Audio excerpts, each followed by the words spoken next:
I'd like to call to order the Monday, April 6th meeting of the Currituck County Board of Commissioners. At 6 p.m. we had a work session with the Currituck Historical Society. At 6:30 we had a work session, well, not a work session, but a closed session with their attorney to preserve attorney-client privilege. At this time, I would like to invite the Reverend Brian Wingo from Pillmore United Methodist Church to lead us in the invocation and the Pledge of Allegiance. Please stand. Shall we pray? Gracious God, in this season of new life, remind us of the many ways in which you reveal yourself to us. Lord, I pray your blessings upon this body, that you will grant them wisdom and compassion in dealing with the concerns and needs of the people of Currituck County. We give you thanks for the blessings that you shower upon us and for the many opportunities we have to serve you. So lead us this evening. Amen. Amen. I pledge allegiance to the flag of the United States of America and to the republic for which it stands, one nation, under God, indivisible, with liberty and justice for all. Thank you very much.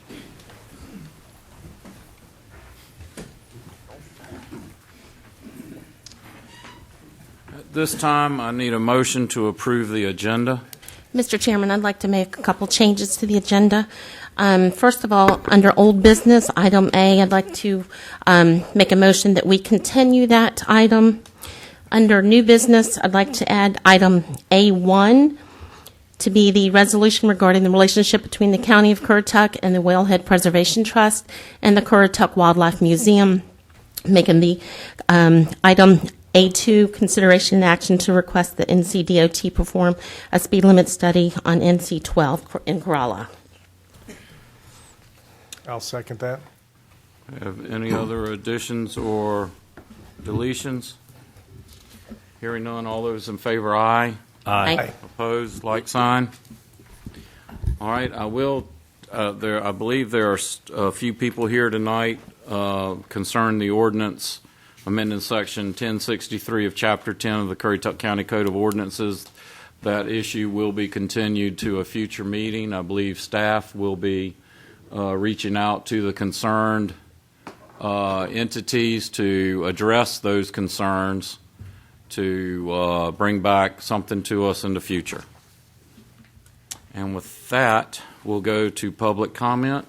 If you wish to speak public comment, we're going to ask you to keep it to 3 minutes. The county attorney will be the timekeeper. We ask you to state your name and your address for the record. First, we have, is that Blake? Blake Burkett? Yes, sir.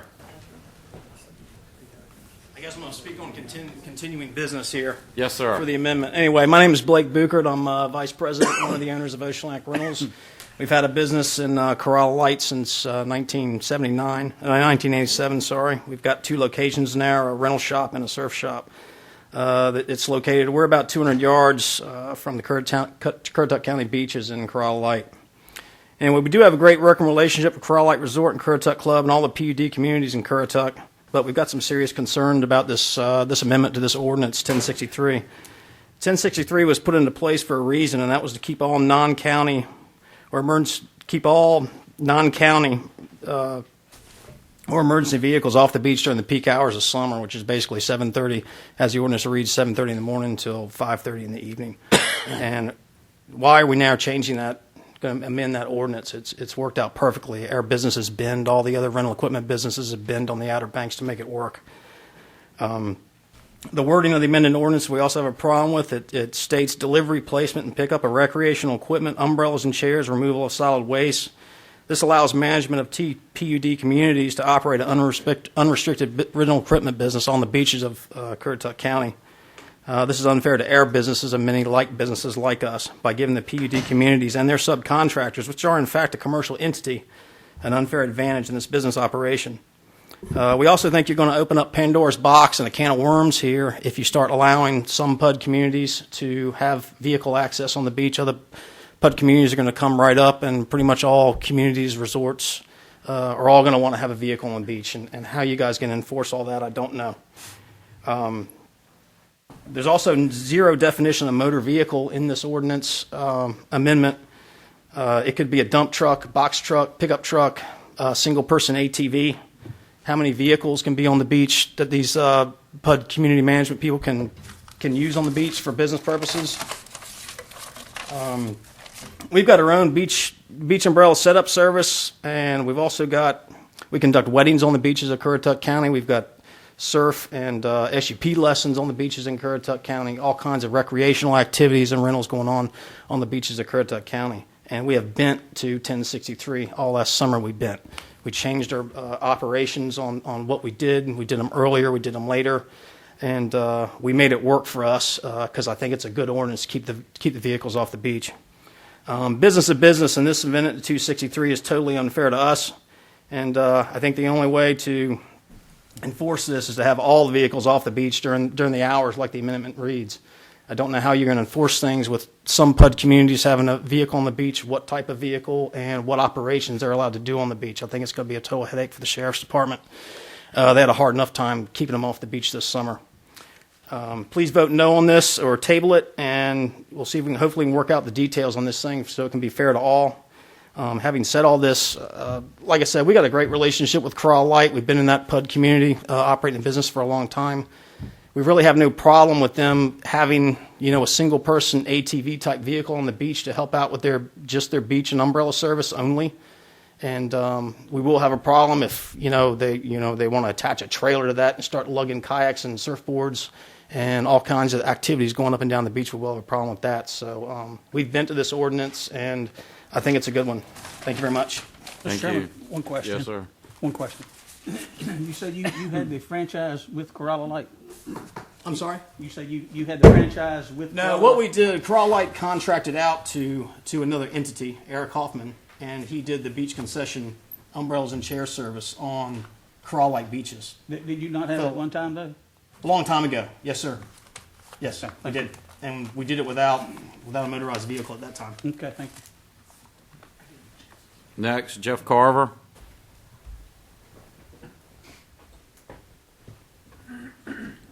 How are y'all tonight? I'm the manager of Island Revolution in Corolla Light Town Center. It's a surf shop that is with Ocean Atlantic Rentals. I've been with the company for 4 years now. Restate your name and address for the record, sir. Jeff Carver, 1159 Austin Street, Corolla. Okay. Yes, sir. I've been with this company for 4 years now. I've been in charge of the retail part and the surf school for 3. And my first year here, I was able to drive my truck on the beach and offload at given times.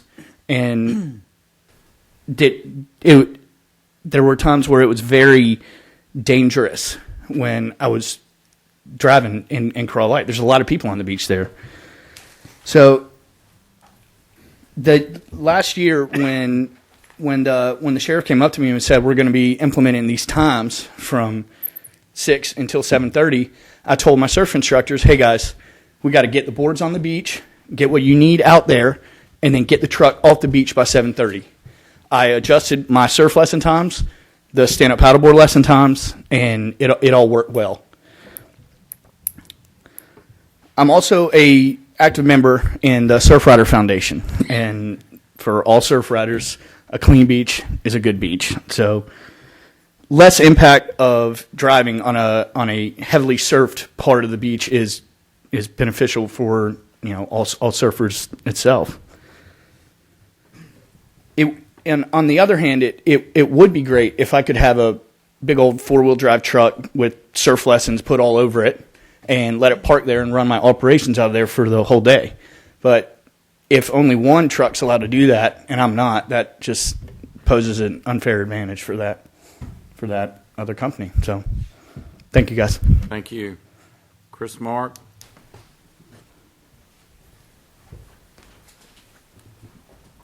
Hi, I'm Chris Merrick. I'm also an owner of Ocean Atlantic Rentals at 105 Shores Avenue in Point Harbor. my partner said almost everything, so I just will be real brief.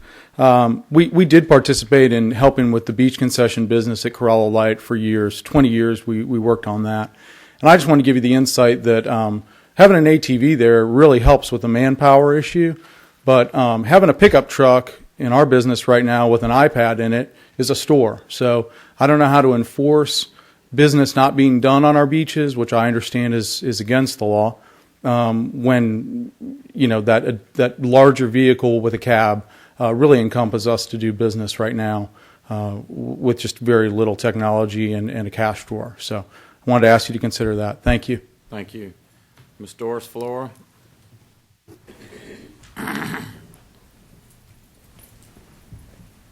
Good evening. My name is Doris Flora. I live at 430 Currituck Highway in Moyock, North Carolina.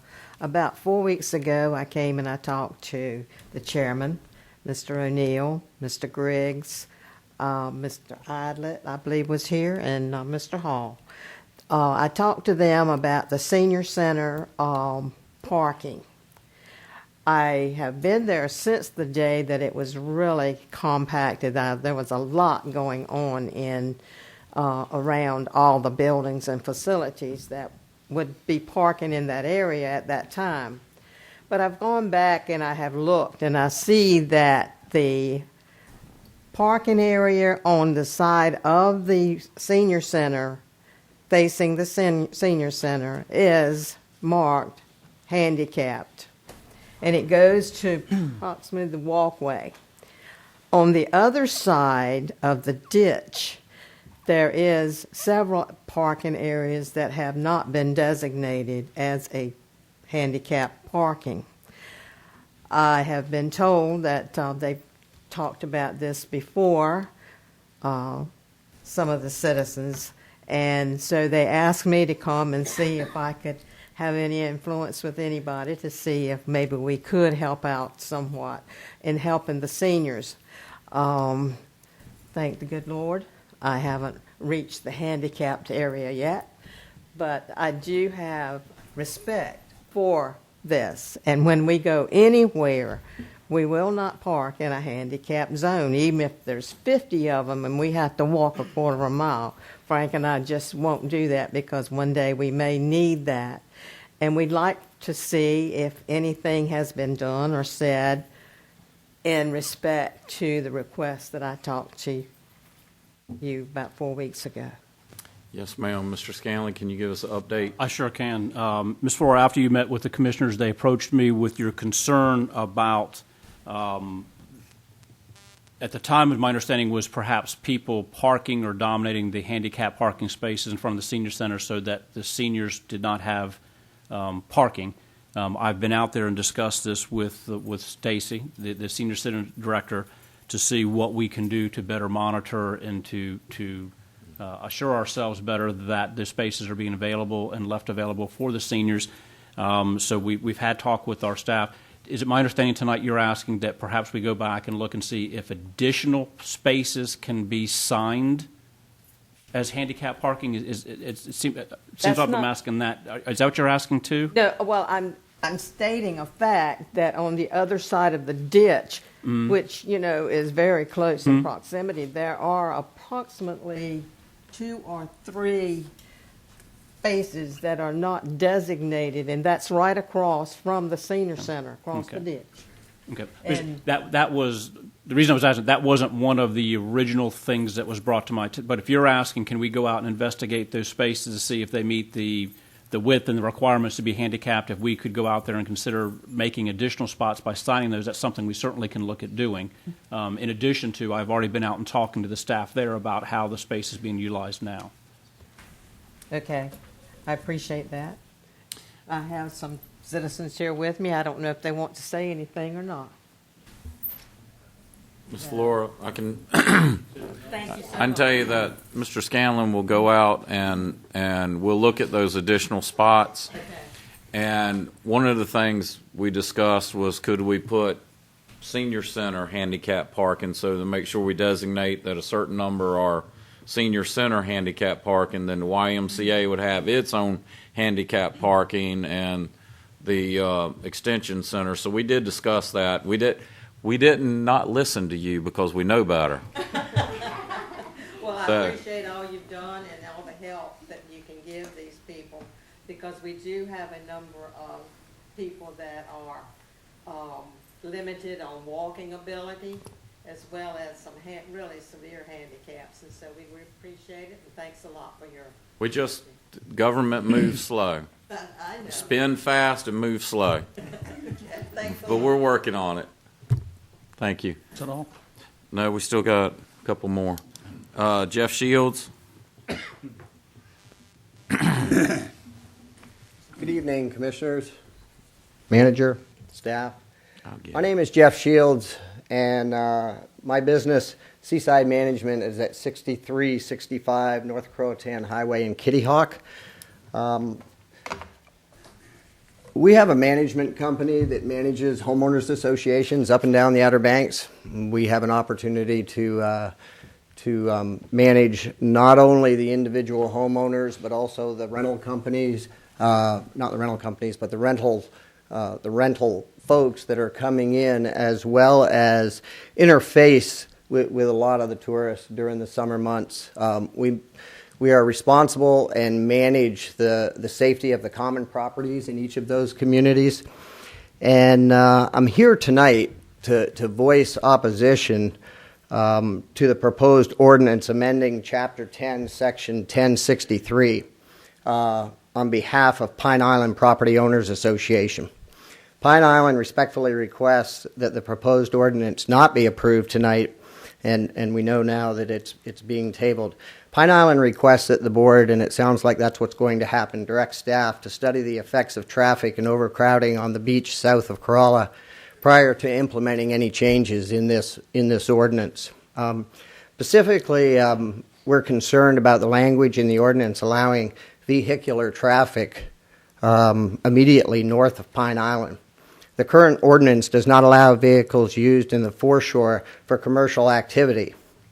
The proposed Section 1063C5 is a new exception that limits those services to just two planned communities, Corolla Light and the Currituck Club, and has no time restrictions on the access by the Currituck Club at all.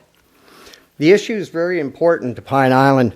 Currituck Club owns approximately 100 feet wide beachfront immediately north of the Currituck Public Beach Access, which is immediately north of Pine Island. Currituck Club runs daily trolleys back and forth 5 days a week, dropping off thousands of renters a day to that public beach access. In regards, this creates overcrowding, and there's a real negativity there. Last year, we received numerous complaints and actually worked with the county several times, sending out people in that area to try to restrict some form of movement of people, and it's an ongoing issue. Allowing vehicular access will exacerbate the existing overcrowding at that location. I know that there is a plan for a potential 85 more parking spots directly across the street from this public beach access. That's only going to intensify the congestion that we see there. The combination of overcrowding plus additional vehicular access equals a deadly combination, mixing pedestrians and motor vehicles. Pine Island wants to work together with the Currituck Club and the county to maintain an appropriate level of beach access at this location and throughout the county, and to find an effective solution to the dangerous overcrowding of the beaches in this particular location. We request that a study be conducted as to where and how we can address the overcrowding, and that this ordinance, as it is, be tabled until the commissioners receive additional information on beach access, vehicular circulation, and the appropriate locations for building appropriate and safe accesses in Currituck County. Pine Island looks forward to working with you as part of the solution to keep the visitors returning to our shores. Thank you. Thank you. The next person, I can make out Luke, and I'll let you correct the record. State your name and address, please. My name is Luke Bear. I'm with Currituck Heights. We have 3 stores in the Corolla area. The Monterey Plaza store, which is the one that we do our recreational activities in Corolla out of, is 819 Ocean Trail, Corolla, North Carolina. The other lady that's with me, I'm speaking on behalf of, is S.E. Schwang, and so that was the name that you're looking for. That was the one I was having trouble Right. with. Okay. We've been in Corolla for a long time, and just like Ocean Atlantic Rentals has, and we also are in opposition to this amendment for 10-63, primarily because we don't want the beaches to be overcrowded. If something of this, if an amendment like this is going to pass, we want it to be fair to all commercial entities. But then you, like he said, you're opening up Pandora's box. And it's something that none of us want to see, because then you're going to have 10 different trucks out there selling surf lessons, doing rentals, that sort of thing. And that's not the sort of thing that I think that any of us want for our beaches. And that's not what the people that come down to visit our beaches are looking for as well. That's one of the reasons why people come to the Outer Banks, because of how pristine it's kept. So, and I know that you guys from Currituck County would definitely feel that way as well. But that's Currituck Heights' stance on it, and thank you very much for this evening. Thank you. Gary Smith?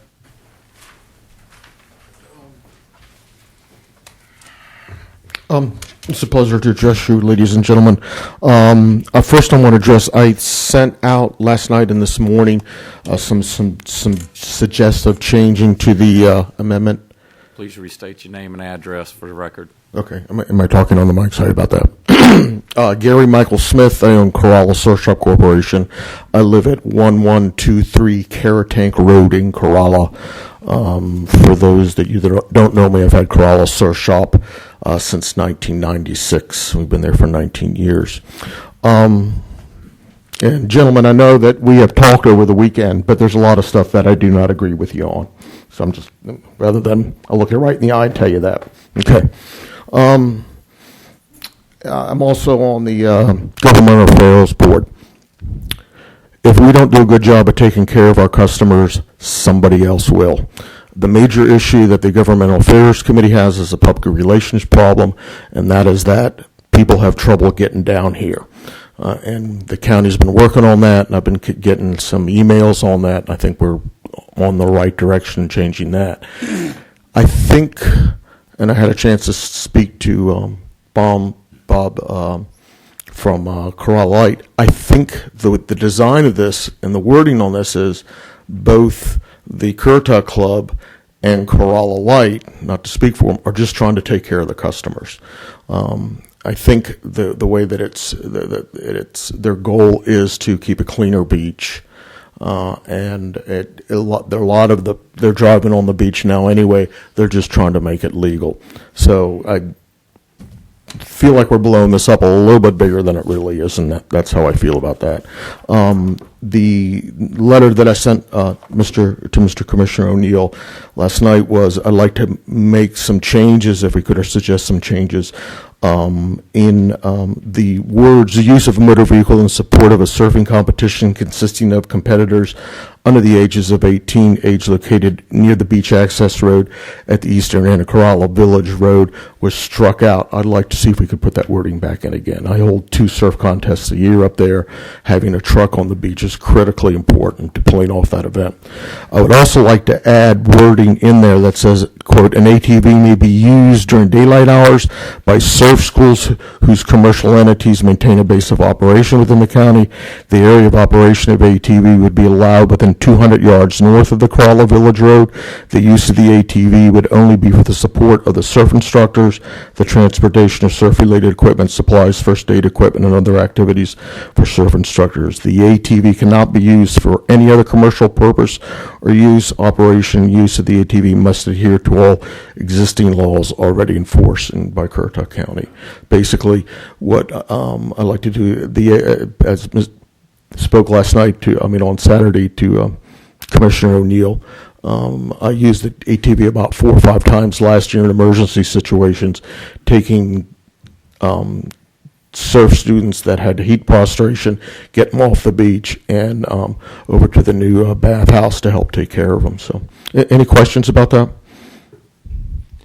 No questions. I'd just like to make a comment. I think, Gary, the reason that the language about the competitions was removed, and I think staff and everyone else understood that was a one-time deal that you done, and you were not having it. I do 2 contests a year, so if I'm just taking advantage of an opportunity to get it added back in again. I understand, but Yeah. just to let you know, I think that was the reason.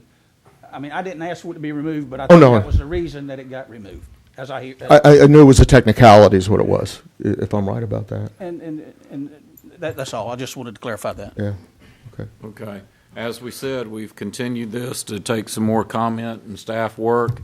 I, myself, when we were discussing this the first time, didn't see it as anything but more opportunities for all the businesses over there, and I don't know how I've seen it opposite of what is being perceived, but The original purpose was, as Gary stated, I think the deputies come to and said you need to clean up some language to make it to where it was not. I'm going to ask Mr. Scanlon to, if he would, to I mean, he's the one who's been on top of this thing all along, and it's only fair that Mr. Smith, there seems to have been, and perhaps we didn't write the language as clearly or tightly as it needed to be done, and staff is prepared to sit down with the community to do a better job with drafting the language.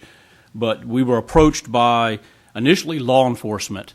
There are a couple of existing communities that were servicing their beaches, taking the trash off the beach, bringing material, the umbrellas, the chairs to the beach, and they had vehicles, and it's not trucks, it's not vans, it's ATV type vehicles that they had down on the beach, and it was outside of the prescribed hours that the ordinance allows. And that created a challenge for law enforcement enforcing an ordinance or applying that ordinance equitably and fairly when they were doing what was perceived as a good thing, meeting the needs and demand of their certain customers, but we were not allowing the surf shops and other folks to do the same. And so it was brought to our attention that we need to address this in the off-season. So I've met with several of the PUDs over there and explained to them that what they had historically had been doing was actually not in accordance with the ordinance and that we needed to bring them into compliance. And they have been helpful in working with the staff to do that. Their request I had initially was from 2 PUDs. Since then, we have 2 additional PUDs now that have asked for the same consideration. It is for them to be able to use an ATV-type vehicle to service the amenities and the facilities that they're putting in front of their beach. They're not talking about driving anywhere further than what their community beach is, to either address trash, removing trash bags, putting the umbrellas and the chairs out that their customers or their renters want to use. The Currituck Club, they have a service where they want to, because they're a sound-based community. They have a program where they will assist you, and they will take by, again, an ATV Gator-type vehicle. They will haul your stuff over to the beach strand and simply drop it on the beach so that you don't have to carry it sound side over to the beach. And so it is services that they're trying to provide to the guests that stay in their community, nothing more, nothing less. They're not asking to create or undertake any additional commercial.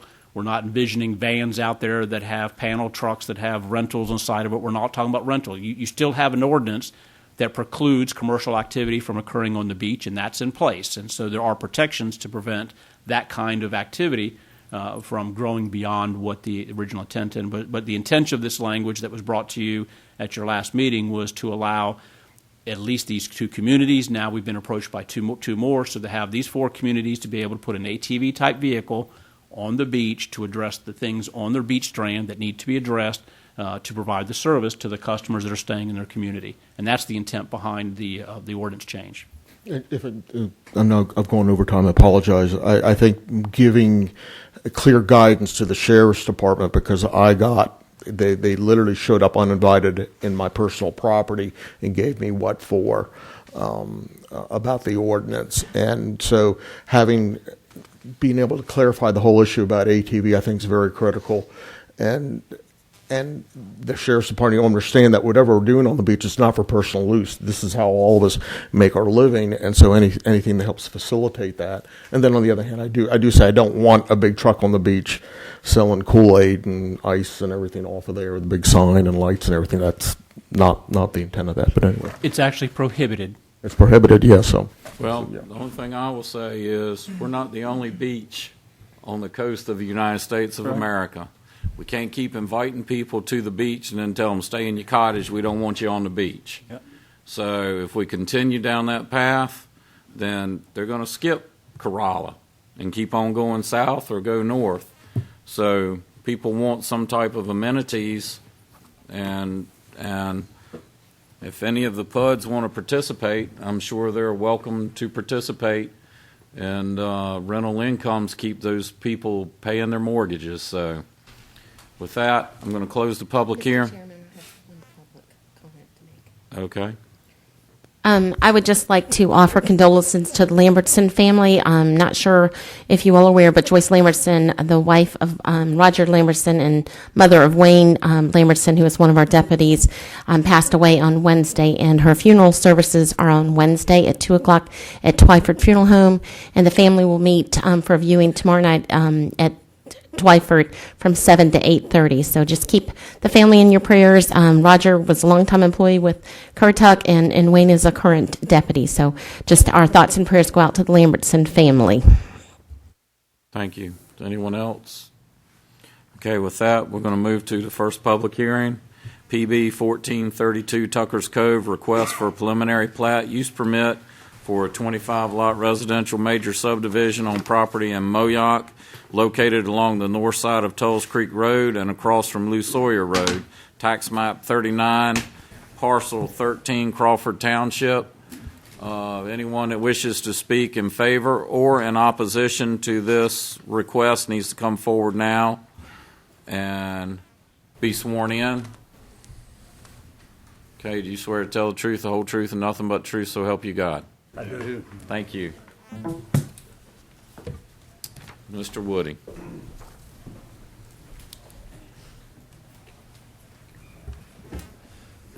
Thank you, Mr. Chairman. This is a request for a subdivision off of Tulls Creek Road. You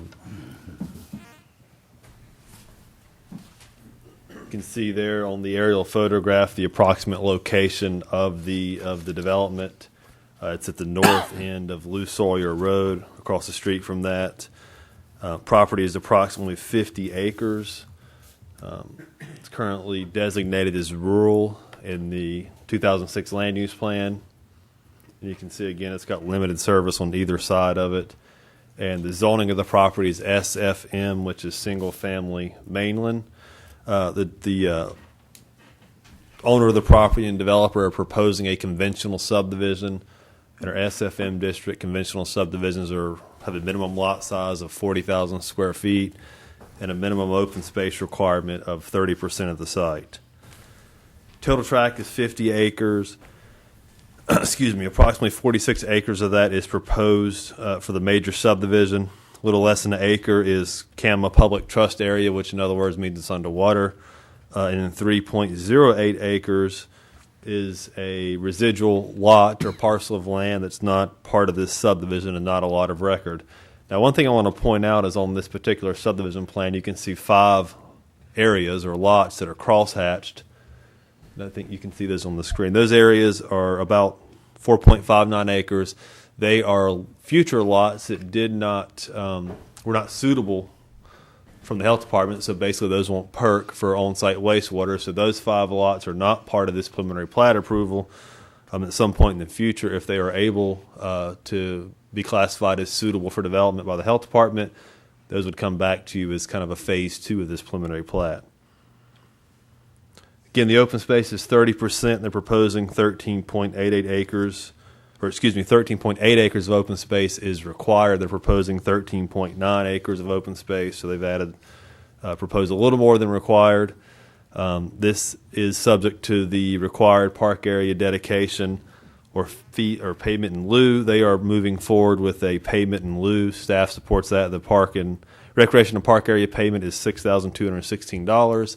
Again, that goes into an account which can be used for future recreation amenities in this area of the county. Individual lots are served by on-site septic system, as I described a minute ago, and also proposed to be served by county water. So get into this a little bit, because that's the easy part of the case analysis. Again, you've got 25 lots that are before you tonight, with what will be in the future 5 additional lots, should those lots be designated as suitable by the health department. The open space will include nature walks that allow pedestrian access throughout the site. Minimum lot size is 40,000 square feet. The nature walks in the areas where they do cross or come into contact with wetlands, either 404 wetlands from the core or camel wetlands, they're required to have boardwalks. So what you'll see in this subdivision is kind of more of a trail system that allows people to walk and exercise through the open space. There are portions of this subdivision where it will be a sidewalk along the road frontage, but for the most part, the pedestrian circulation is accommodated through trails and different types of walking amenities, which staff thinks is appropriate in this type of situation. One thing to point out, what you normally see, and staff's always pushing for, is interconnectivity. You'll notice on this subdivision there is not an interconnection to either the property to the east or the west. That's primarily because the property to the east is already developed, so there's nothing to connect to, and the property to the west is also either developed or just really wet. It'd be very difficult, so it doesn't make a lot of sense to have connectivity in this instance. So staff is recommending that the board not require connectivity based on physical constraints. Another thing to note is that as part of the TRC process, there's a core group of staff members that are the TRC, or the Technical Review Committee. They provide you recommendations on subdivisions. We also extend that review process to state agencies and other groups, such as utilities. One thing we've gotten back on this is a comment from the North Carolina State Archaeology Office. They've reviewed this plan and are recommending a Phase 1, Phase 2 archaeological survey of the entire tract.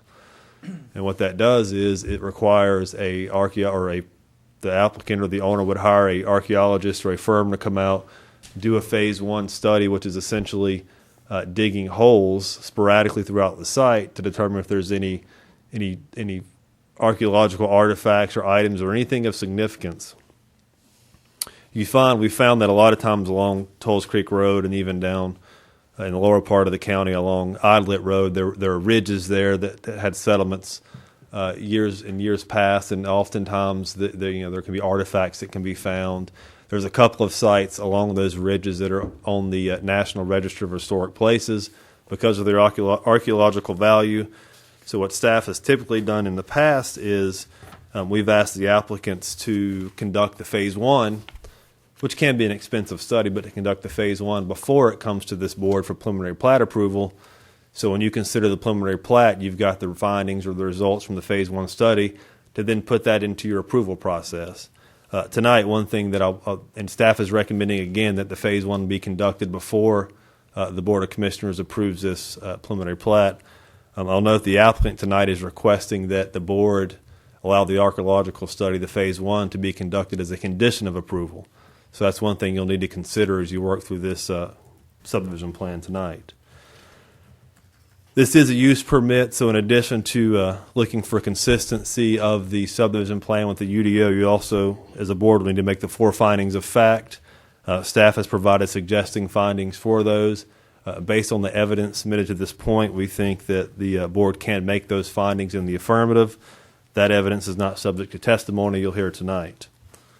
So again, to conclude, staff does recommend that this project not be moved forward until the archaeological study is completed, the Phase 1.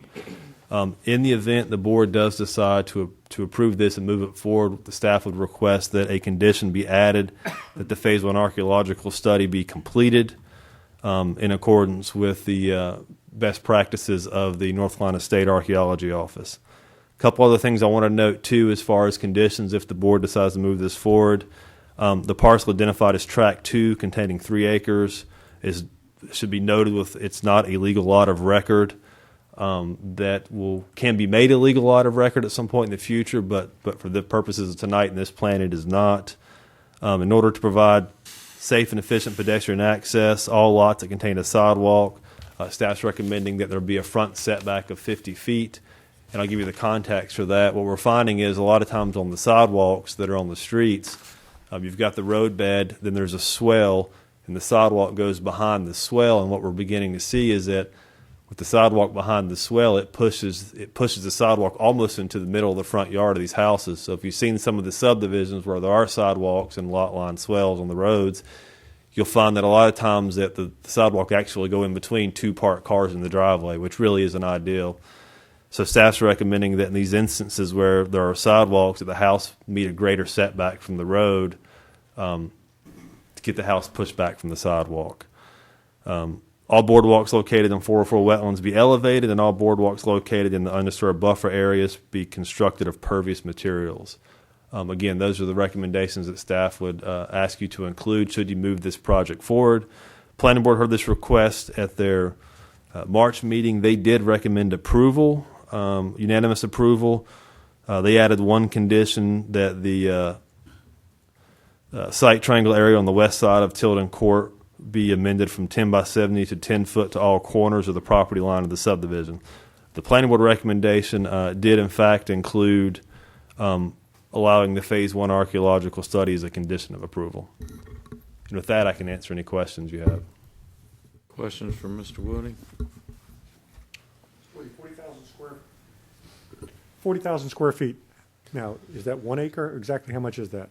An acre is 43,560 square feet. So it is just under, it's a Currituck acre, is sometimes it's called. Because I see it where it says in the thing, the overall density is 0.54 units per acre. That's because 30% of the property is included in open space. So that's a gross density. Okay. Mr. Woody, probably not the right time to even discuss this, but fire flow. What type of fire flow requirements are we going to have, or is that something we'll talk about next time? The TRC will get into more detail in that with the construction drawings, but they are required to install a minimum 8-inch water line, and then of course the fire, they have to model that out, and then based on that model, and this shouldn't be an issue, but that model can also require increased separation between structures. But I would expect on Tolles Creek Road with an 8-inch line being installed in the subdivision, there shouldn't be any fire flow issues for these single-family dwellings. So stuff that's feeding that 8-inch is already sufficient. It has an adequate size, yes, sir. Thank you. Mr. Woody? Yes, sir. I've been on this board when several archaeological studies were required before it came to us. Was the planning board aware that that is the policy of the county before they sent this forward? I would hope so. I didn't present it to the planning board, but I think that was communicated to them in the presentation and in our staff report. Yes, sir. Okay. Thank you. Any other questions? Mr. Bissell? Thank you, Mr. Chairman. First, just to, before I kind of present an overview of the project, let me just kind of address a couple of the questions that have come up. First, Mr. Eilert, we have looked at the hydrant flows that are available right there in the project area, and they do appear to have plenty of pressure to do what we need to do, and we'll be running 8-inch mains, of course, through the subdivision and doing that modeling and presenting that at the next stage. Thank you.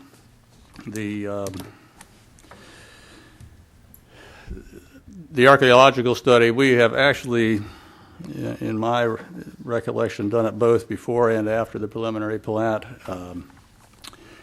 The archaeological study is an expensive study, and we asked the planning board for forbearance on that so that our client knows that they have development vested rights before spending that large sum of money to do that study, and they unanimously agreed. They voted unanimously to recommend approval subject to that study being done at the next stage. We don't actually expect to find anything that would slow down the project. If there are artifacts that are encountered, then we would just simply work around those, leave those areas untouched until that whatever needs to be done there is completed. But we would ask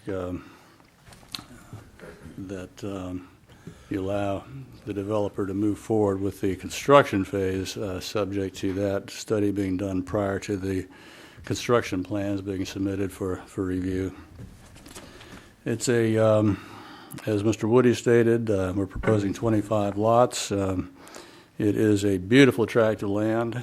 We are preserving a good bit of it. It's got some woodlands and some wetlands. We're preserving a lot of the natural features, running a nature trail system through those features, and interconnecting them with boardwalks across the wetlands, and it's going to be a very nice community. Density is just over 1 unit per 2 acres. It is compatible with the lot sizes in the area. Lower density than the adjacent subdivision. We're holding all of the runoff on site in accordance with the UDO with the first 6 inches of rainfall. We're maintaining existing drainage ways through the project, and we're honoring an existing easement to an adjacent soundfront property and keeping that in open space. One of the conditions that we discussed at the planning board and that was discussed was this 50-foot additional or 50-foot setback for the houses where there is a sidewalk. And we agree, and the planning board agreed, that there should be some additional setback. We were concerned about the number of 50 feet, because if you have a house that doesn't have a sidewalk in front of it that has a 20-foot setback, and the house next door, which may have a sidewalk, has a 50-foot setback, we're concerned about the streetscape there. But we think that it's appropriate for that house that does have a sidewalk to be set back perhaps 25 feet behind the sidewalk, which in this case would be about 30 feet total, which we think would provide adequate parking between any garage and the sidewalk. And the planning board seemed to be comfortable with that, although I don't think it shows up in the case analysis that was presented, and I understand they accepted that recommendation.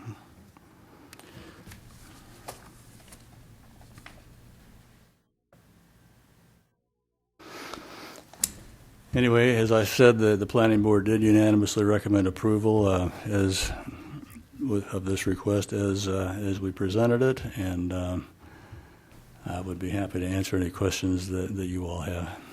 I have questions for Mr. Bissell. I have one, Mr. Chairman. Sir. You didn't mention it, but just curious. I mean, it looks like a beautiful piece of property. Got water access there.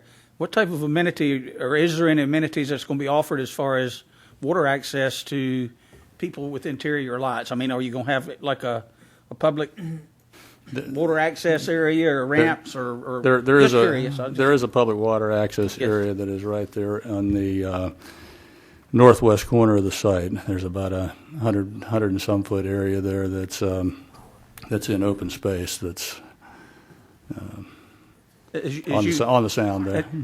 As you know, our land use plan is, there's numerous things in there that mentions providing as much waterfront or access to the water as we can, and I'm glad to see something like that come forward that you're doing that. Yeah, so sure. I like that. Thank you. It's going to be a nice project. Next.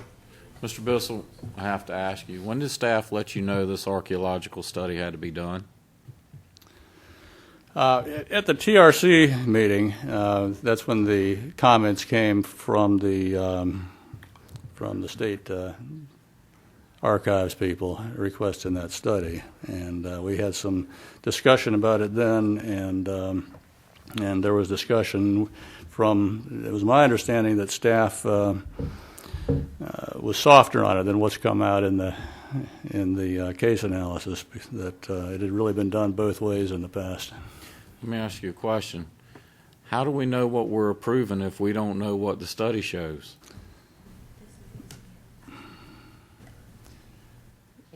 Well, you're approving exactly this project. If something comes up that changes it, we would have to come back to this board. We don't expect that to happen. Okay, anyone else have any other questions?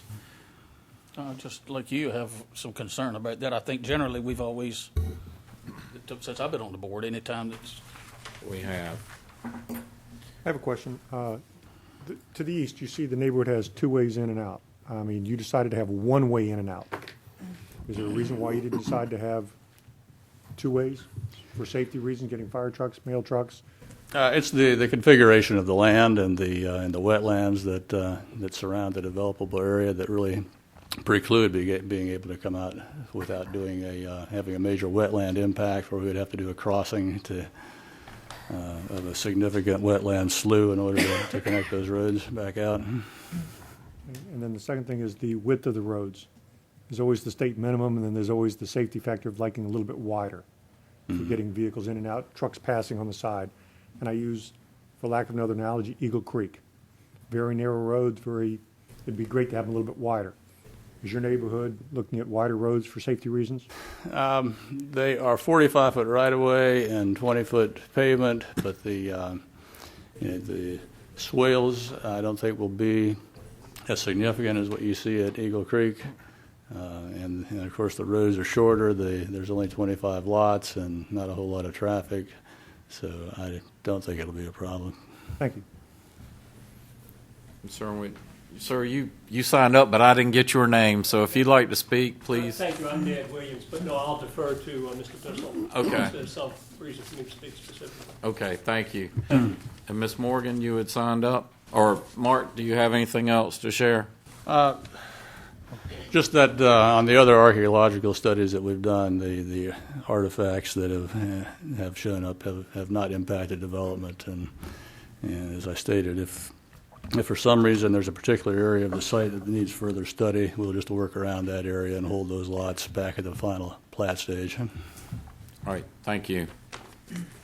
Ms. Morgan? Good evening, Mr. Chairman and Commissioners. My name is Megan Morgan, and I represent Mr. Daniel Gilbreath. He is the property owner that is affected by this preliminary plat use permit.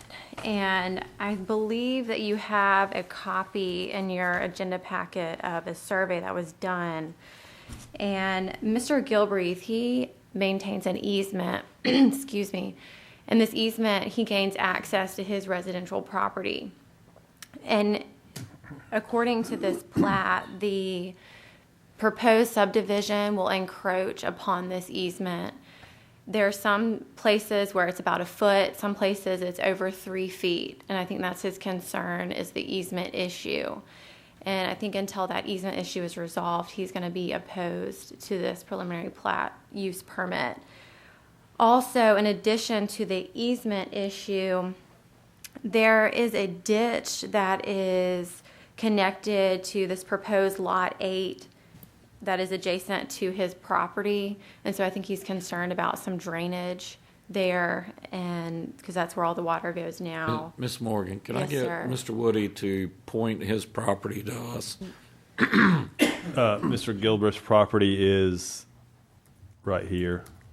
Okay, If you so can he see uses this easement on. Yeah, and then the kind of shaped like a 7, that highlight, that's the easement. Okay. So he would actually access the property on the eastern boundary, drive north to access his property.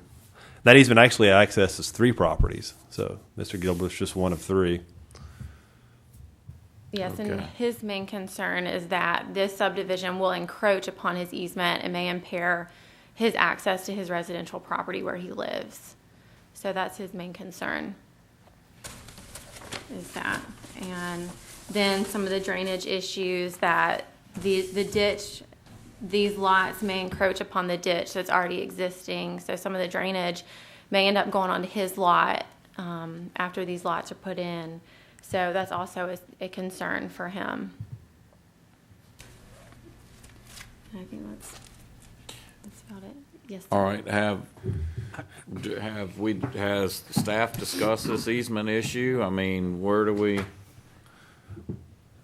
The staff has, there is an access, a 15-foot access easement that exists along eastern margin of this property. That easement, it's there. It exists. So what's been proposed is to place that easement into non-required open space. So, for example, 30% of the open space they have to do, well, there's an additional amount of open space for which will be established on that eastern line, and the easement will be located in that. So the easement exists. It doesn't go away. It's still there. It's recognized on the preliminary plat before you tonight. One thing that's Ms. Morgan has is a survey, and I'm not sure who prepared it, but a survey that shows that some of the individual lots that are being platted, the easement would cross over to the back 1 to 3 feet of some of those individual lots, which again doesn't matter. The easement's still the easement. So whether it's fully in the open space or it touches an individual lot, it still exists and provides access. Now, I think Mr. Bissell has stated that based on his survey information, the individual lots are not located within the easement area. That's correct. So we have our surveyor of record is saying that the individual lots are out of the easement. Ms. Morgan is presenting information that says that, in fact, is not the case. Well, either way, the easement's the easement and it's preserved. I understand that, but if you own an easement, you don't necessarily have to give it to somebody just because you own it, do you? The easement, the access right runs with the land.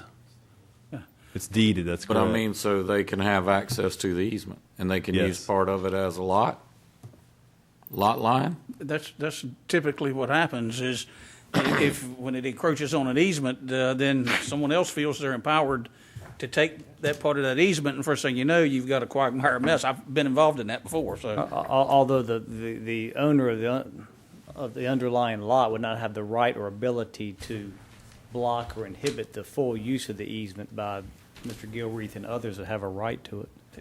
then you end up in a court of law costing everybody a lot of money. But you got two opposing surveys. Is what you're saying? Yes, sir. Yes. That's what it seems like. That's what I'm saying. Yes. Well, how do we know which ones? We've had, Mr. Gilbreath had 2 surveys done, one of which I believe, I'm not sure if, I thought that you have it, but I'm not sure if you do or not. And then there's another survey that kind of zooms in on the easement, and it shows several places where the proposed lots will encroach upon Mr. Gilbreath's easement. So I don't know if I can pass this around or. Were those ones recently done?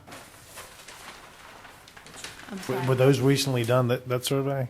When was it surveyed? How old are those? CAD work comparing the data between the two surveys. So it's not an active survey. So this Data is, from your right. survey is data from my survey.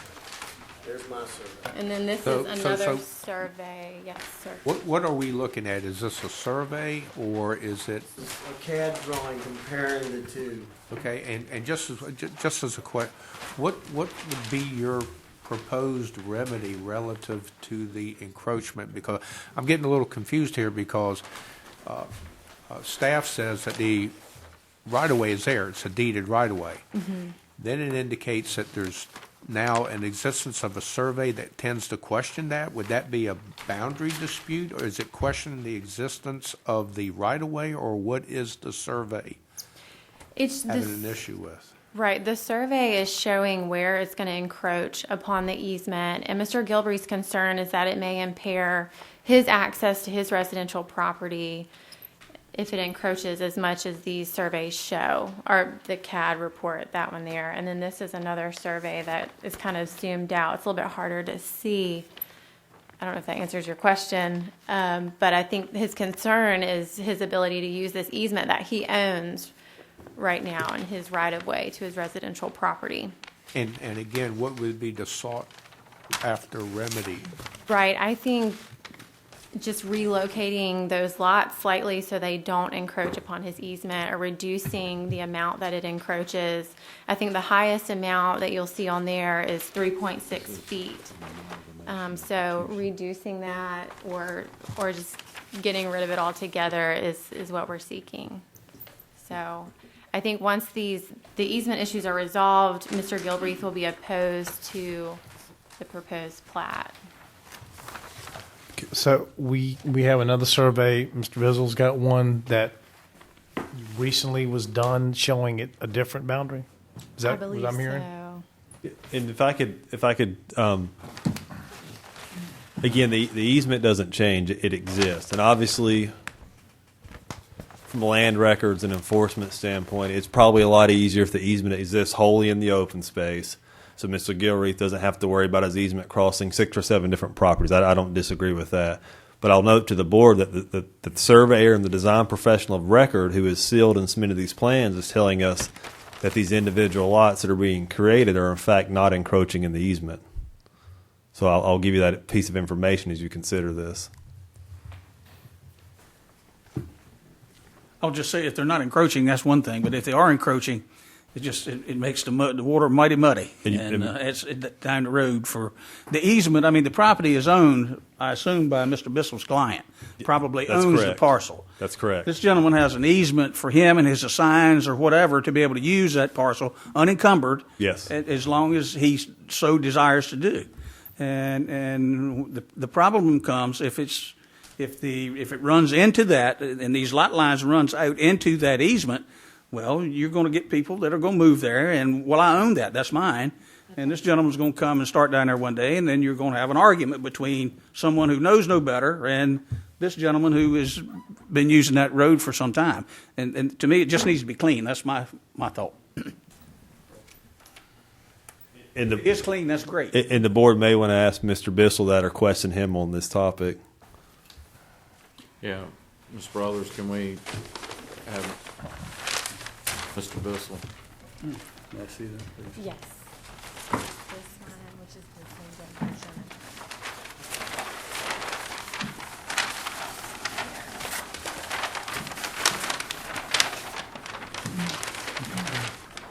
Oh.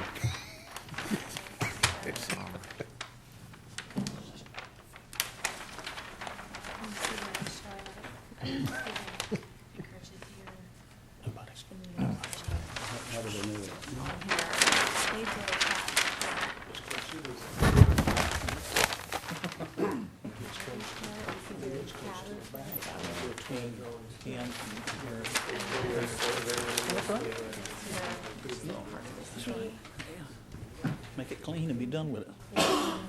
Folks, I don't want to be a spoiler or whatever, but we're going to have to resolve this. Well, I don't know if you can do it at the podium. I think I can.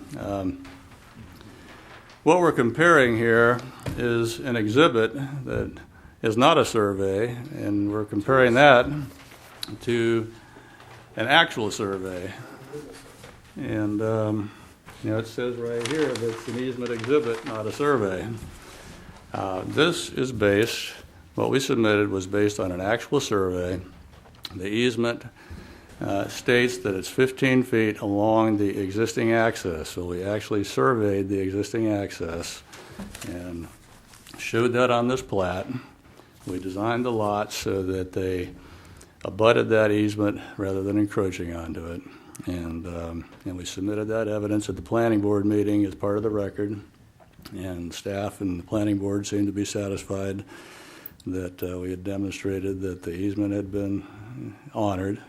And Go ahead. Mr. Bissell, a question for you. By a stamped and certified survey, all liability associated with encroachment or misidentification of a lot line rests upon that surveyor. Is that not correct? the survey does have a responsibility that survey is accurate. So any issues do not become a county liability, they become that surveyor's liability. And I'm not sure that we as a Board of Commissioners are appropriately certified, educated, qualified to judge between the two documents. That to me, winds up being a civil matter if in fact that becomes an issue. And a certified survey is held in higher esteem, from my background, is held in higher esteem than an exhibit. Well, that was my question, Ms. Morgan, and I called you Ms. Brothers a minute ago. Okay. I'm sorry. But Ms. Morgan, your client says that he has a certified survey as well as those exhibits. So which... Sir, I don't think I was very clear on that. This is the certified survey, which I can pass around This is a CAD report based off of this, kind of zooming in on the encroachments that are upon his easement. It's like a close-up of the Yes, survey. sir. Yes, So we got two certified surveys, one saying one thing, one saying another. Yes, sir. Okay. Now I'm clear as mud. Okay. Well, And I but thought- like Paul said, they can. I thought part of the testimony is that was going to be part of the open space, part of the easement was going to be part of the open space. I thought that's what. That is testimony correct. That's what Mr. Bissell has proposed on the preliminary plat. So, can't have it both ways.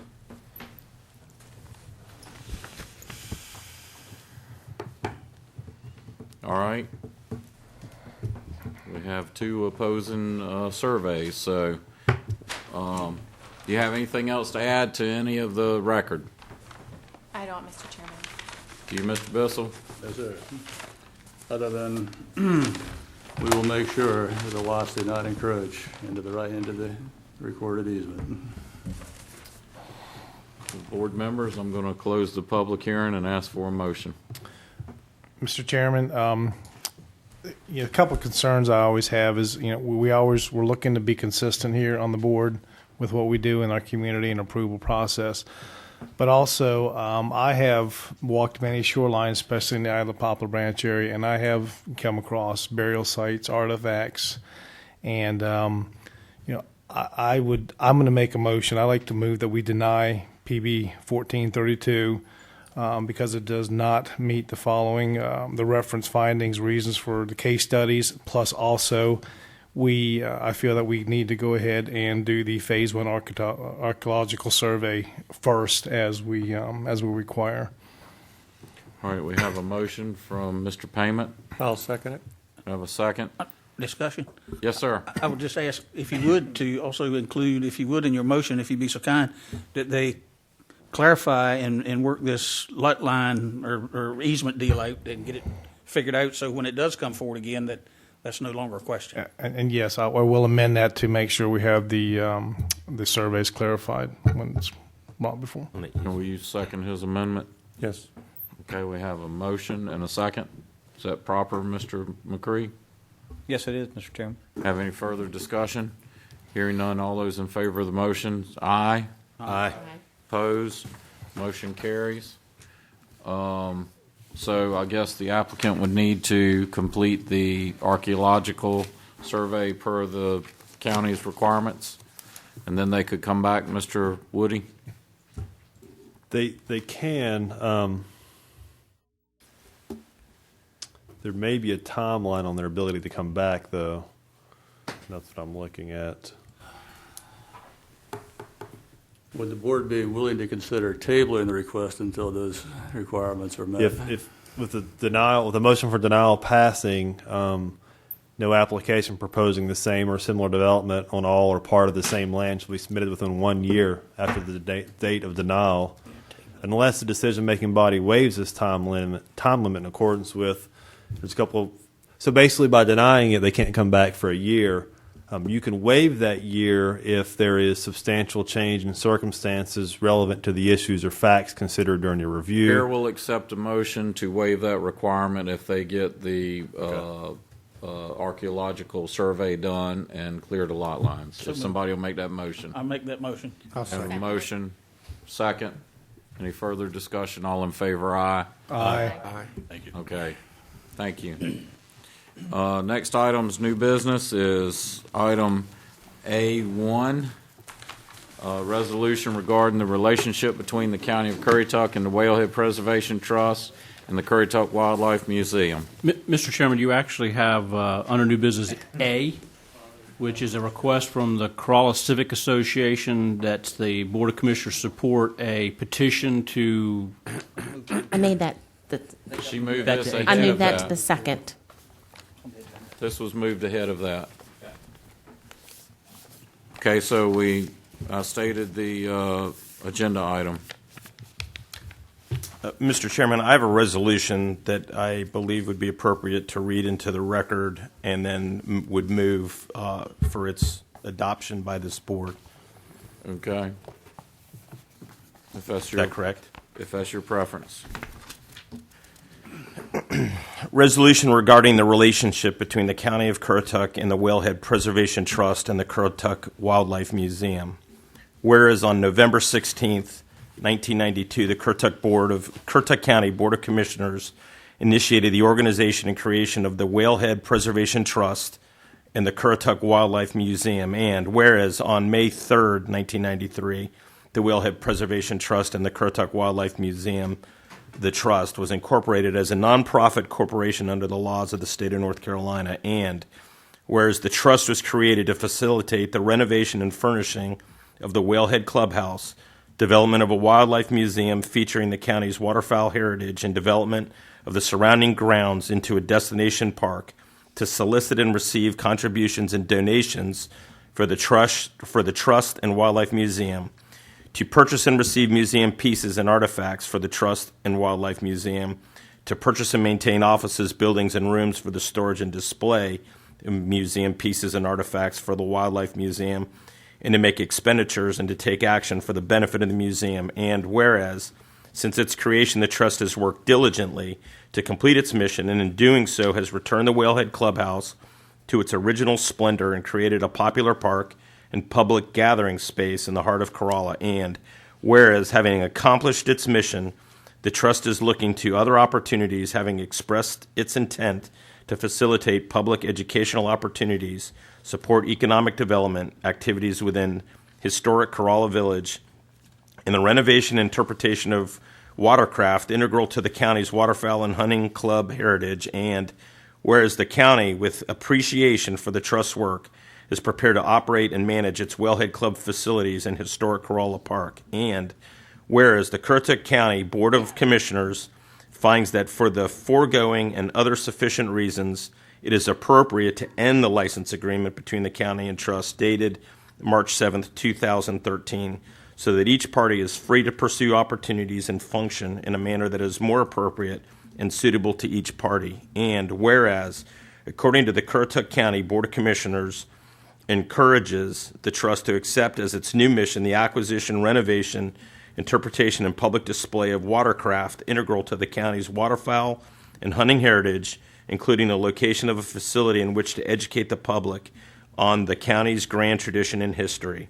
Now, therefore, be it resolved by the Currituck County Board of Commissioners that, Section 1, with gratitude, the Currituck County Board of Commissioners thanks the Trust for the manner in which it accomplished its mission, restored the Whalehead Clubhouse to its former glory, and created a destination place for the people and guests of Currituck County to enjoy, and hereby accepts possession of the county's facilities and property to be used for the continuing benefit of the people of Currituck County. Section 2, the license agreement between the county and the trust is ended.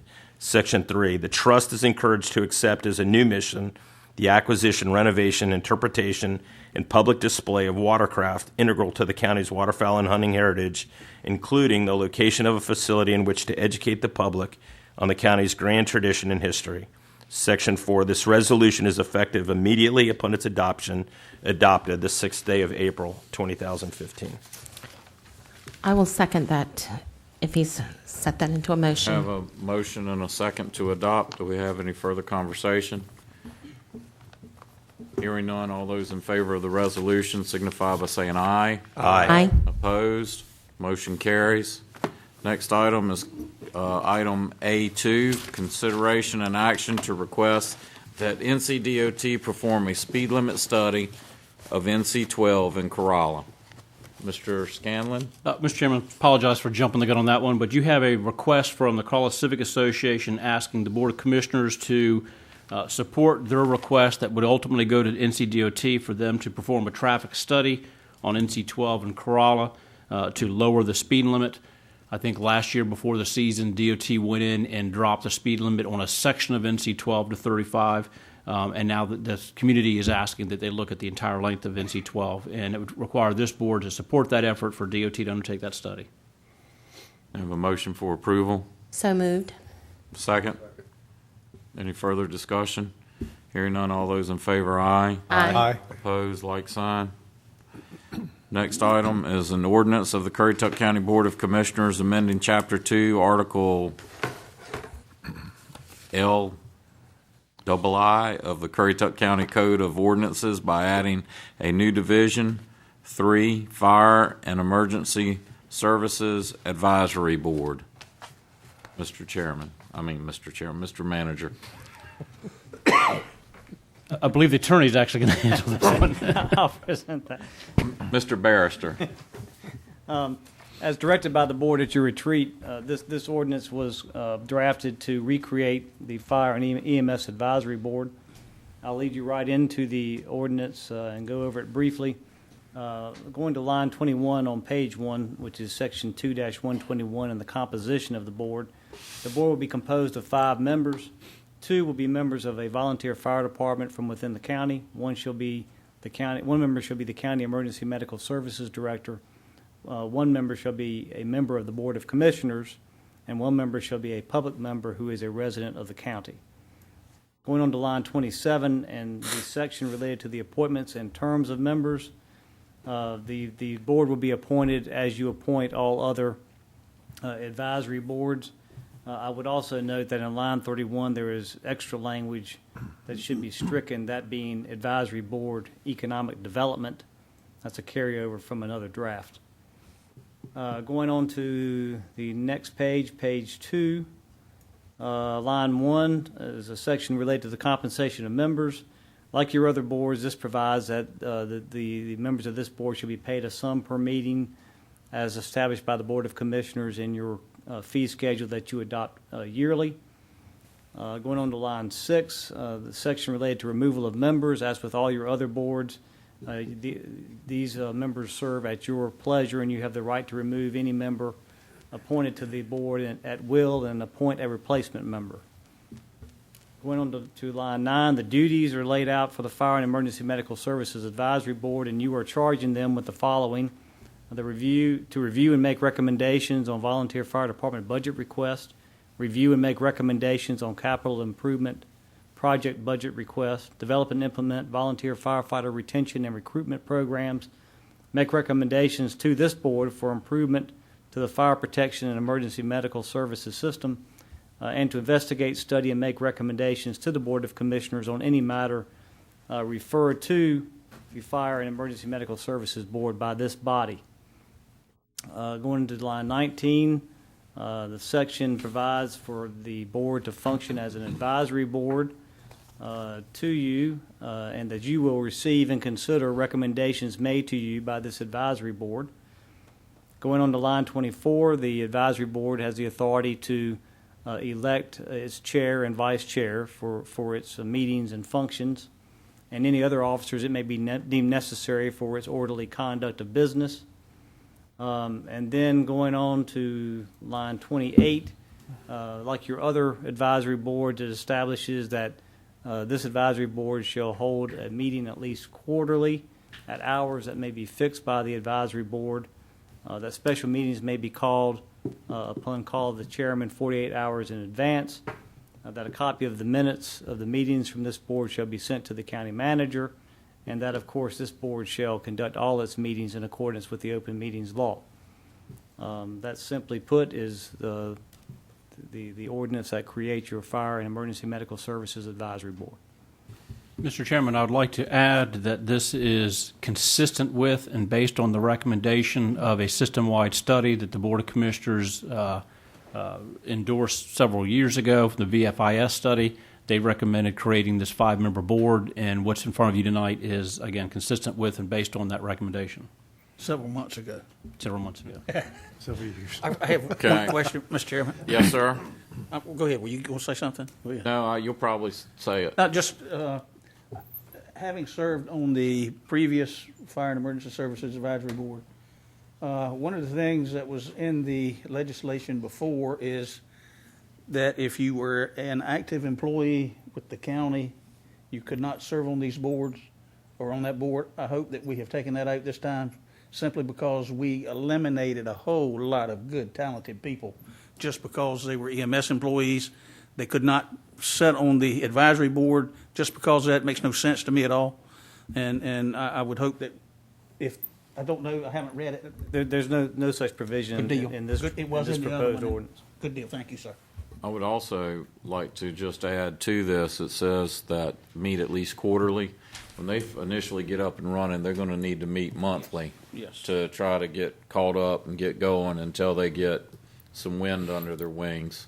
If they if they take the assessment and they do as the plan has somewhat been, they have a lot of work ahead of them. Yes. So at this time, what we're doing is we're adopting the ordinance, and then at the next meeting, we'd appoint the members. If you're prepared to adopt them that fast, yes, sir. I think within 2 weeks, we should be able to appoint the members. I would think so. Yeah. So is there any other questions about the ordinance? If we don't have any, we need to adopt it. And I'll make a motion, we adopt the ordinance. I did have one. Oh, sorry. Well, let's go ahead and get the motion in a second, then we'll do that in discussion. Aye. Sir? Aye. Okay. That's a Navy thing. Okay. Okay. We have a motion and a second. Mr. Beaumont. My only question is, if there's 5 seats, how are those positions appointed? Well, it's pointed out in here, I it shall miss it. be composed of 2 members, shall be a member of a voluntary fire department in the county. 1 member shall be the county emergency medical services director, so we know that's going to be Mr. Melton, since we know who one of them is. And 1 shall be a member of the Board of Commissioners. We know who that one is. And then 1 shall be a member of the general public. Yes, Mr. Chairman, I understood that. But how's it gonna get But appointed? before, the district commissioners each appointed someone to that position, are we just going to volunteer names and then as a collective, or will it be a rotational? I would say this would be a collective That's appointment. what I would suggest. Suggest that it is drafted in such a way that it would be a collective decision. That's given fine. that there are not 7 I members. just wanted to clarify that. And if we have more than 1 person for a certain position, it would come down to we'd have to just Have a vote. have a vote on it and move forward. That's all I had. And are you volunteering to continue as the commissioner? We may have 2 appointments already. But anyways, do you have any further questions or concerns? Anyone else? Hearing none, all those in favor, aye. Aye. Opposed, motion carries. Next item is consideration and action, award of bid for Corolla Wayfinding Signage. I believe that would be Mr. Woody. Yes, thank you, Mr. Chairman. This is a bid award. Corolla Wayfinding Signage is a concept that began in the Connecting Corolla Plan. It was one of the action items that was identified. Following adoption of that plan, staff has worked diligently to create not only a wayfinding signage package, but also a plan and some design specifications. So we're to the point now where we've bid this work and we're prepared to award that tonight. I do want to go through the concept real quickly. You've seen this before, but do it one more time for your benefit and for the public's benefit. I'll note this ends up being almost 180 signs. Now, some of those are multiple panels on a single sign, but it is a very large project, and it provides wayfinding signage from basically the county line, Dare County, Currituck County line, northward all the way up to the ramp to access the four-wheel drive vehicle area. So real quickly, there's basically 5 types of signs, and I'm going to go through those very quickly. These are typical signs. If you drive up through the Corolla area now, you'll see signs sometimes that say "Do not feed the horses" or four-wheel drive vehicles only. These are going to be, we're going to capture all those messages on the signs and put those in a uniform format and put those hopefully in places that make sense. And these are real simple. They're just these kind of teal color with the Currituck County Tourism logo on it, so it identifies, that the sign is a county sign. They'll convey basic information about rules of the beach, and then of course public water access. And we're actually, one thing that's kind of interesting in this is the county's proposing to sign shopping and dining opportunities. So when you cross the county line, initially there'll be a sign that indicates the mileage to all of our major shopping and dining areas, and then when you're within 1 mile of one of those, it tells you 1 mile ahead there's shopping and dining. So the idea is that we kind of maybe continue to pull people northward, so they realize that when you get to Pine Island, say for example, there's actually 4 major shopping centers north of Pine Island, so you don't have to turn the car around south and drive back into Dare County or wherever you may go south. At the public beach parking accesses where our bathhouses are, we're proposing these kiosks. These kiosk one will, as you can see on the left, identify the parking area or the access area. You can see the Shad Street is engraved in this one as an example. But additionally, within that map area, we'll have a locational map and also have a chance to convey any rules of the beach or any information. Again, we can convey shopping and dining opportunities on the Outer Banks. So this is a chance for us to catch our tourists at a beach access and let them understand anything they need to know or any valuable information regarding their beach trip. Another type of sign are these are actually the wayfinding signs. The first set of signs I showed you were kind of informational, but these are they're flag directional signs or flag panels. So you'll see these throughout NC-12, and they're pointing you or directing you towards destinations. It could be simple things such as parking, beach access, but again, we're gonna orient towards shopping and dining destinations as well. And again, you'll see a lot more of these when you get into the Corolla Village area, for example, because by the simple fact there's just more destinations within the Corolla Village area. And again, it has name, direction, mileage, and usually logos to kind of symbolize what's available at the destination. Just additional examples of flag directional signs. And then finally, these are the signs that'll be located at our beach accesses. So you've got the larger sign, the map kiosk I showed you that was actually where you park. Well, as you prepare to cross onto the beach, this is our last chance to kind of catch you. And if you remember in years past, the county produced these signs called Starsky signs. Well, we've moved away from Starsky. And what these signs do is convey what we feel to be the most important things to remember when you go on the beach here in Currituck County. We've done that through, on the sign, you can see a variety of symbols and verbiage as well.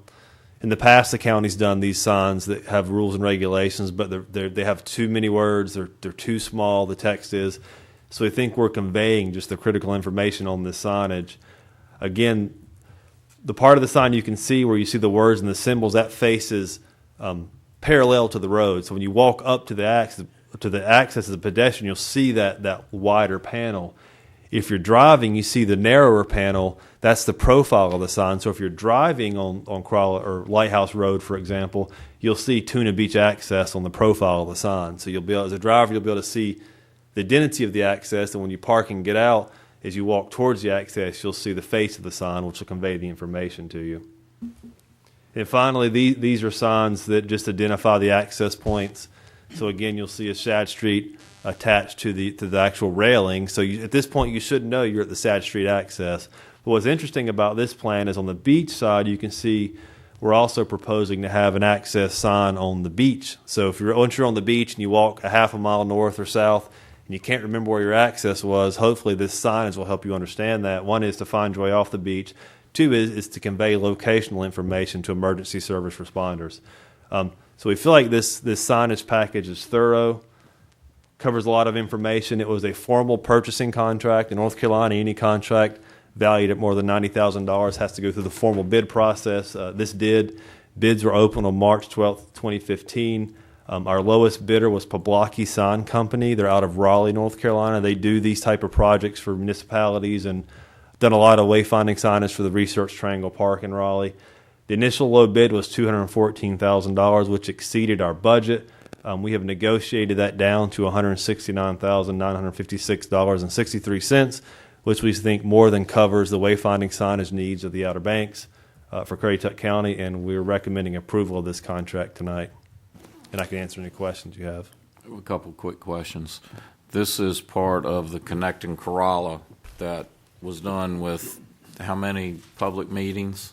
I want to say 20-something stakeholder meetings. Yeah, that's correct. And this was something that was identified as desperately needed on the Outer Banks? It was, that's correct. And the money has been appropriated through last year's budget? The money's already budgeted, that's correct. And it came from where? It came from tourism funds, from occupancy tax. Which is what this money has to be spent on, is tourism-related items? That's correct.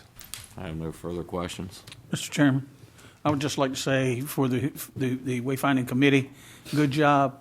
long time coming. One of the biggest complaints that you hear about people visiting the Outer Banks is signage. What can we do, what we can't do, and it's just been a mess and a hodgepodge. And that looks nice. That is going to solve a lot of problems, and it looks professional and a good job. Thank you. Thank you, and I want to thank the staff that worked so hard on this. And I do think it'll make Currituck County unique. I'm not aware of a lot of counties that have this kind of comprehensive sign package, so I'm optimistic. Thank you. Any other questions?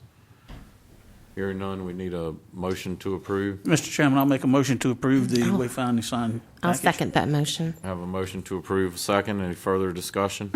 Hearing. Quick Go question. ahead. Mr. Woody, once this has been passed and vetted, how soon will they start the sign production? As soon as the signature lands on this contract tomorrow, they're going to start the They're going to start the design and fabrication. Our goal is to have this in by June. It's Good. going to be very That's- tight, but we're going to work hard to get it in for this season. Perfect. Thank you. Any further questions? Hearing none, all those in favor, aye. Aye. Opposed? Motion carries. Next item is a resolution in opposition of Sunday hunting. This comes from Raleigh. There's a House member that has introduced a bill that would allow deer hunting on Sunday, and I believe Firearms. with firearms. You can already hunt with bow and crossbow. Right. There's a bill in the Senate and one in the House. I don't remember which one, but I believe one of them allows deer hunting with dogs on Sunday, and one just allows deer hunting with a rifle or firearm on Sunday. And the Albemarle Houndsmen, which is a big group of deer hunting gentlemen, it's a big group, has asked that we adopt a resolution in opposition to this, and so here it is tonight. And one other thing, Mr. Chairman, is this in no way affects waterfowl hunting whatsoever. This would not allow Sunday hunting. Neither one of these bills would allow waterfowl hunting as part of this. This is all in the woods type. Yes, deer stuff. hunting. Yeah. And have any questions? Mr. I think Chairman. Mr. McCree has worked on this somewhat. No, actually, I have not. Well, he should have. Yeah, I was working on fox trapping. Okay. Go ahead, Mr. Yeah, Payment. Mr. I just wanted to make a comment that I did contact a lot of different individual hunters, non-hunters, hunt clubs, landowners, just to get a lot of viewpoints out there, and the majority of them pretty much were in agreement that, that hunting on Sunday with rifles or dogs really is not necessary in the county. I am a hunter. I really don't have a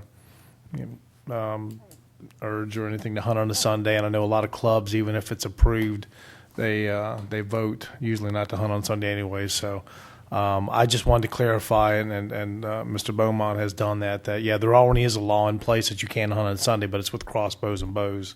So this is just strictly for gun hunting. All right. Any other questions? Hearing none, we need a motion. I move to approve the resolution. I'll second that. We have a motion and a second. Any further discussion? All those in favor signify by saying aye. Aye. Aye. Opposed? Next item is board appointments. I believe Mr. Payment would like to defer his senior citizen appointment. And I'm 61 now. let's see, the Recreation Advisory Board. Let's see, there was one that could be reappointed. I'm sorry. I think. Okay. And I have a recreation appointment, which is Cynthia Hampton has termed off, and I'm going to appoint Ellen Owens. And let's see, Janet Rose, I believe, she's not up right now, can she? She can be reappointed. Okay. I believe she's up right now. And I guess I probably need to defer and speak with her, but I could always reappoint her and then. Okay. So we're going to move on mine, which is Ellen Owens, to the Recreation Board. All those in favor, aye. Aye. Opposed? Next item's consent agenda. So moved, Mr. Chairman. I have a motion for approval. Have a second? Second. Second. Any discussion? Hearing none. All those in favor, aye. Aye. Opposed? We do have Commissioner's report. Mr. Beaumont, you have anything? Nothing. Mr. Hall? I'd like to thank everyone who's made phone calls and seen me. My wife Denise is ill, and I appreciate all your prayers. And hopefully she'll get home soon because my cooking is terrible, and I do miss her terribly. So thank you again. You do look malnourished. Yes. Mr. Griggs? Not tonight. Mr. Idlet? Mr. Payment? Not tonight. Nothing tonight. The only thing I have to add to it is, Duke in Wisconsin at 9. Go Duke. yeah, Mr. Manager, there is a tremendous amount of litter along our highway, and I know the sheriff is cleaning up some of it. But could we get a schedule as to when we could get it cleared up? There is a cabinet that's been sitting on the Coin Jock Bridge for like 4, 5, 6 days, like a vanity that's just laying over on the side of the highway there on the Coin Jock Bridge. And I go to Lower Currituck down before you get to the bridge down there on the right-hand side. It looks like somebody just took their garbage and just strode it along the side of the highway. And I think as tourism season is, and even if we didn't have tourists, I think just to take a little pride in our county, I wish people would quit littering. Yes, sir. Knott's Island just held, I should have said this, Knott's Island just held their annual cleanup day, and I can't remember how much trash they picked up, but it was a load. The citizens went out and canvassed Old Island, and the sheriff has done a good job as well. He has. And with for everybody. That's it. Mr. Manager, you have anything to Nothing report? tonight, thank you. Okay, I need a motion to recess the Currituck County Board of Commissioners, reconvene as a Tourism Development Authority, and ask Ms. Kugler to come up and join us. So moved. Have a motion, second. All those in favor, aye. Aye. Aye. All right. Mr. Manager, we have budget amendments. You should have 3 budget amendments. I guess they're coming around.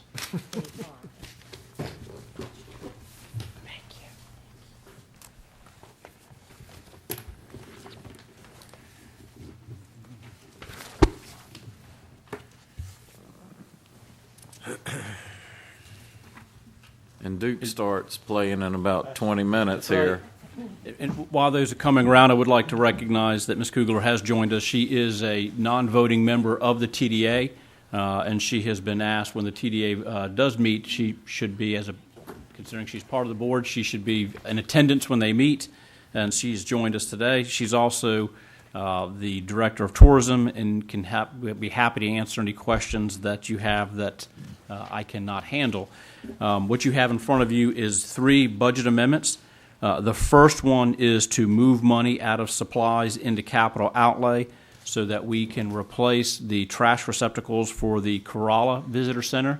These are outside containers. They need to be of a certain weight and durability to be able to withstand the elements and the winds on the Outer Banks, and so that is the first budget amendment. The second one is the Board of Commissioners had entered into a joint project with the Whalehead Trust to do phase 1 of a site improvement. It is a sidewalk and a path with some landscaping. The Board of Commissioners appropriated $100,000 to that project. The trust matched it with the $100,000. That project has been out for bid and has come back. Unfortunately, it exceeded the $200,000 budget that was available. At the trust meeting that was held last week, this was brought in front of the trust. The Whalehead Trust has some additional surplus reserve capital money, and the trust voted to increase the amount of money that they made available to the project from $100,000 to $144,265. Because it is appropriation of funds that this board had given to the trust in previous years, it does require this board to authorize the approval of those funds to be released from, initially it went into a reserve at the trust to support artifacts and items being purchased for the house. They have a reserve that is in excess of their immediate needs. They have not identified anything particular to spend on this money, so the trust is making passed a motion to move $44,265 out of this reserve into this phase one, and again, to increase their match from $100,000 to $144,265. You have the last budget amendment, based on the approval of the resolution tonight.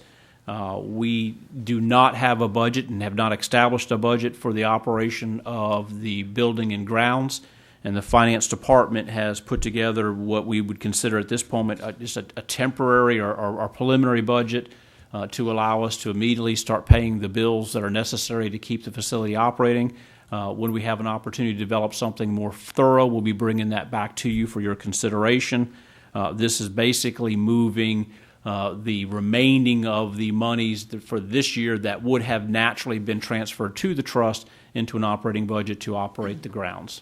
And I'll be happy to answer any specific questions you might have on any one of these three budget amendments. So that's not any new money, that's just None of this is actually, none of it is new money. Okay. Yeah. All right, so do you want to have any questions of the manager or Ms. Kugler? Item 2, the 44,000. That's something, like I said, that we just previously did the last Board of Commissioners meeting? No, sir. It would have been monies that a previous board years ago or within the last several years appropriated. So of the $800,000 that is appropriated annually to the Whalehead Trust, some portion of that goes to operations, some portion of that goes to capital. The trust established a series of capital sinking funds to handle the AC units when they go out, to replace the roof. One of those funds was created to acquire artifacts, furniture, things for the inside of the building, and that particular reserve has gotten of a size now that they are comfortable that they've identified $44,000 of that is no longer needed for that purpose, and they're asking to be able to reallocate that to the project, which is the construction of a sidewalk path and landscaping site improvements that's pursuant to the master plan that was adopted for the site. And wasn't that something we discussed at the last prison meeting? At the last meeting, 100,000 and the 140? Yes, sir. At the last meeting, you would have seen the money, because the Board of Commissioners in this budget appropriated $100,000, and the trust was appropriating $100,000. We've gone to bid, and so that was discussed at your last meeting. And again, that project came in higher than $200,000. So this is the money that the trust is putting on the table to make the difference up, so we can go ahead and sign contracts and move that project forward. So this is money coming from in a previous year, the Board of Commissioners gave it to the trust. They have found it to be excess to what they need, and they're giving it back to you so that you have it to be put on this project, which is a site improvement project. And if memory serves correct, wasn't that come out of a 2011? I don't recall what fund balance it was coming out of, but it was certainly previous years. It was some previous years back. So this is actually a very positive thing. The trust is giving the Board of Commissioners back money that you had given them in 2011. Any other questions? Need a motion to approve the budget amendments as presented. So moved. Have a motion for approval. I'll second. Second. Any further discussion? Hearing none, all those in favor, aye. Aye. Opposed?